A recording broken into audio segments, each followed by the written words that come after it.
Hey, Big V here talking teams, and today we're talking about the one thing every leader struggles with. You know what that is? How and what to delegate like a pro.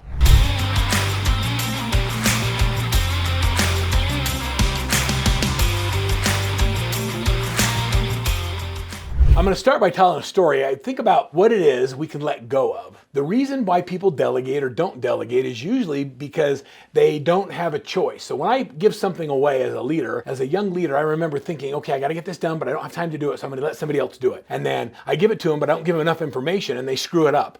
Or you give it to them and they do it so well that the client likes them more than you. And so now you don't want to give anything up because you're afraid you're going to lose your clients. There's so many dynamics that come into delegating, especially in real estate, that you just have to realize a couple things. Here's the first one. As great as you think you are you really that great? I mean, are you really so great that you don't think that anybody else on the planet can do anything as good as you? Are you really that egotistical, or are you really that self-centered that you don't believe somebody else can do it? It's not that you're great, it's just that you have experiences that allow you to believe you're going to give a better job for the client. And so we have a hard time delegating because we know that the person we're delegating to doesn't have the same experience. So the way that we create an environment where delegation is a positive thing is through training and development. It starts by deciding and understanding that there's 3 levels of delegation and that there's also a thought process that goes in there. The things that you do well that are in your head and in your heart that you know you do well, it's time to start writing them down. Record when you're with a client, record a listing presentation, record when you're prospecting, and then upload those scripts and then practice them out loud with the people that you're training. When you start training people to do it the way you want it done, then your level of confidence goes up in your ability to delegate. So let me give you some of the things that you can do if you really want to delegate like a pro.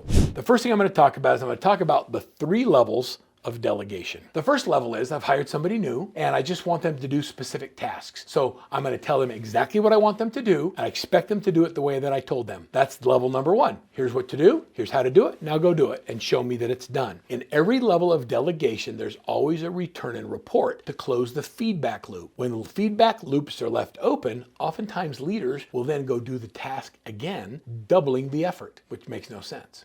Second level of delegation is here's the problem or the scenario. I would like you to go do the research, come back to me with what you believe is the best option, and I'll tell you which one, or we'll discuss together, and then we'll decide which one to go, and then you can go do it. So it increases the level of confidence or trust you have in the person because they've already shown you they can execute doing exactly what you've told them. Now you're going to give them the ability to go out and do the research, come back to you with a solution or an alternative solution, and you can help them choose which is right and then tell them to go do it. After they've done that for a while, the third level of delegation is here's the problem, I trust you, go make it happen. That's the highest level of delegation, and you know when you've reached that level of trust because your ability to perform goes way up because you know the people that you have working for you have your back and they're going to do things right and they're going to do it right for the consumer. It sometimes takes as much as a year to help an assistant get from where they are to the third level of delegation where it is, I just trust you. And you need to help them understand that it's not that you don't trust them, it's that you haven't had the experiences with them yet to develop the trust. And so they just have to go through that process with you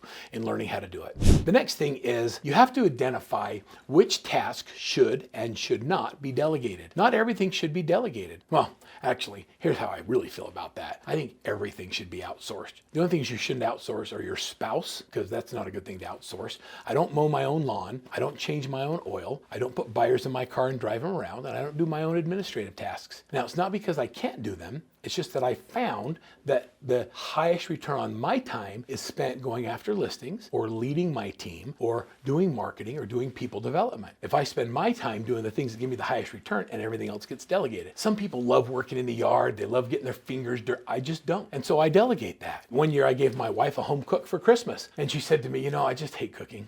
I've always hated cooking. And I thought to myself, well, I hate mowing the lawn. I don't mow my lawn. Why should you have to cook? So I gave her a home cook. Those were happiest years of our marriage. I gave somebody else to come in and cook every day so she didn't have to think about the food. I'm traveling all the time and she was stressed out. And so we learned to delegate the things that we don't need to do or that we don't love. The next thing, so number 1 is identify what you can and should not delegate in your business, your life, or your team. The next one is know your team. Understand their strengths, their weaknesses, and their interests. Also, you need to make sure that their job is clearly defined so that when you delegate it, they don't feel like they're being put upon or put out. It's part of their job and it's okay because you're clearly defining roles and responsibilities of every person on the team. Number 3, and this is an area where I struggle and I'm constantly trying to improve, and that is clear communication. I can think that I gave someone clear directions, but when it comes back and it's not exactly what I wanted, I would say 99% of the time it's because my instructions weren't clear enough, not because they didn't want to do the job. And so the better the instructions, the more clear you are in delegation, the more likely it is you're going to get back with a finished product that's like what you envisioned. So be clear on your communication. Number 4, this is a hard one for a lot of leaders, is we have to empower people. What does it mean to empower someone? Empower means that you allow them to fail. How many of you believe that you're great at this business because of all of the things you've screwed up? My hand's up on this one. If I never screwed up, I would have never grown. I know how to avoid so many mistakes in real estate because I've made so many. But because we've got somebody new here, they haven't had those same mistakes. How are they going to grow? We hope they would learn from our mistakes, but we haven't taken them and put them out of our head or our heart onto paper. And so you have to allow people to fail. Now, it doesn't mean you screw things up and you lose deals over it. It means that you allow them to fail while you keep track of what's going on. Empowerment means allowing people to fail. Number 5 is monitoring and feedback. So we talked about monitoring and feedback. I like to say that which gets measured gets done. If you have a task list of things that you've delegated and you never ask for feedback or when is it done or how do we get it checked off, how do you know when something is done? And without closing that feedback loop, without monitoring the progress, it leaves you with uncertainty. And when you have uncertainty, it causes you to stress or have a higher level of anxiety, and the exact opposite of what you expected to happen by hiring someone has happened. Now you have more anxiety because you're not closing feedback loops. So monitor and make sure that you close feedback loops of what's coming back.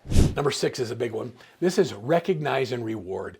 Your people get up every day and they want to succeed. And when they do a great job, it's easy to point out failures and shortcomings, but are you really pointing out the successes and the victories and the small wins? A little bit of praise goes a long way, but oftentimes a little bit of discouragement or hammering on an individual or employee will go much longer. So praise more often. In the 1 Minute Manager, he talks about giving twice as many praises as you do reprimands, and make sure that you constantly do that. There's a bunch of great project management tools to use when you're managing projects in your business. My favorite one is I use AGILE. Now, our company uses Asana and Trello boards and all kinds of things for more elaborate projects, but for me, I want to have clearly what my project backlog looks like. When I create a sprint, the sprint is a button that I click where I have all of the tasks that it's going to need to be done to accomplish that project, and then who on the team is that task going to assigned to, what's a definition of done, and when is it going to be done by. By going back and looking at the Agile, by reviewing the sprints and looking at the projects, I can see everything going on my team, and we can clearly help people move forward in getting their thing done. I don't have to do all the tasks. I just have to review them with my team and make sure they're getting what they need from me. My job as a leader is to have effective communication and remove the impediments that keep them from moving projects forward. And you can do that too. As a matter of fact, I'd love to give it to you. Can I give you the Agile? I'm happy to give it to you as a download right here at the bottom of this video. I'll give you a copy of the Agile we use, and I'll give you a link to the accompanying video on really how to understand how to use Agile, because I'm not going to do it justice on this short video. Would you like a copy of that? Just say yes in the comments below, and let's make sure that you have access to it. Look, download your Agile, watch the video, learn how to do it, and begin to delegate like a pro. It seems hard, but the hardest place is just begin. So let's start by just making the list of things you know you shouldn't be doing and identify who's going to do those instead of you.